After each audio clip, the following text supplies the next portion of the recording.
आडभान्स water management hydro solution यही project कर लक्ष्य यह जे जो आम प्रतिदिन जो वेस्ट वाटर को नष्ट करुचे से वेस्ट वाटर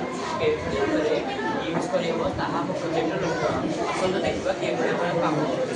कर देखिए ये आम एक वाटर टैंक लगे ये वाटर टैंक एक साइरन लगी आम जो वाटर फुल करदेबू से साइरनटा बाजो आ वाटर फुल सारापर ये साइरनटा बाजो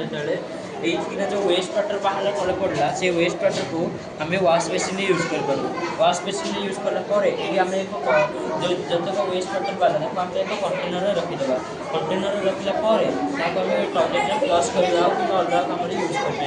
आम एक आरो को रखी आरो जो भी आप जानते कि भाव में वेस्ट वाटर बाहर जाए से वेस्ट वाटर को आम यूज कर गार्डेनिंग भाया इत्यादि कम यूज कर तापर आप देखिए आम एपट पट साइड एक गाड़ी रखाई एपट पटे गाड़ी कार बसिक हुए कार बसिक सारापर जितक वेस्ट वाटर बाहर आम फार्मिंग यूज कर से फार्मिंग यूज कर सारापर वाटर फिल्टरेसन हो पंड यूज कर थैंक यू सर।